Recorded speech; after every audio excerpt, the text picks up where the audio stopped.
आज मैं आपके लिए फिर से क्या प्यारी सी कहानी लेकर आई हूँ, शेर और आदमी की कहानी। एक बार एक बूढ़ा शेर था। वो तालाब के किनारे हाथ में एक कंगन लिए नहा रहा था और सोच रहा था कहीं से कोई आदमी मिल जाए तो मैं उसको ये कंगन दे दूँ। अचानक उसकी दृष्टि एक आदमी पर पड़ी जो रास्ते से गुजर रहा था। उसने उस आदमी को आवाज़ लगाई, अरे भाई सुनो।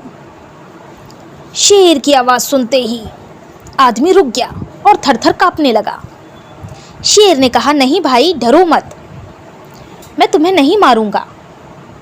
लो, मेरे हाथ में एक सोने का कंगन है, ये तुम ले जाओ, मैं दान करना चाहता हूँ।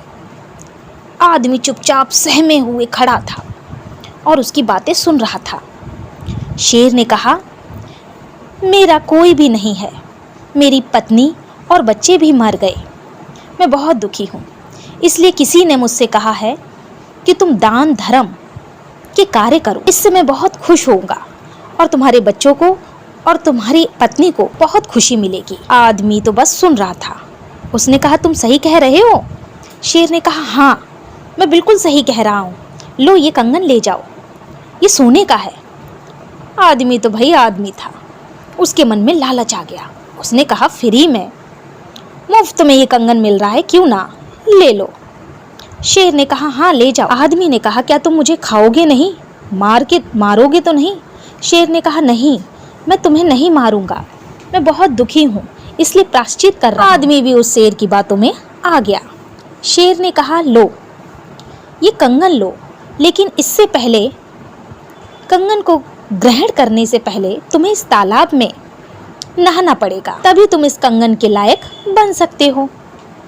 आदमी को के मन में लालच आ गया। उसने कहा, ये भी ठीक है। वो जैसे ही पानी में गिरा, जैसे ही पानी में घुसा, वो दलदल था, वो और घुसता ही चला गया। इतना घुसा कि उसका केवल सिर रह गया। उसने कहा, बचाओ बचाओ, लेकिन वो इतना झटपटाया कि उस पानी में से निकल नहीं पाया। शेर ने भी छलांग लगा दी और जैसे ही छलांग लगाई, उस आदमी को झट ही खा गया। आदमी बस चिल्लाता ही रहा। तो समझे बच्चों, हमें कभी भी किसी पे विश्वास नहीं करना चाहिए, दुष्ट व्यक्तियों पर विश्वास नहीं करना चाहिए, हमें किसी की बातों में नहीं आना चाहिए। अगर मेरी कहानी अच्छी लगे तो प्लीज़ सब्सक्राइब करना।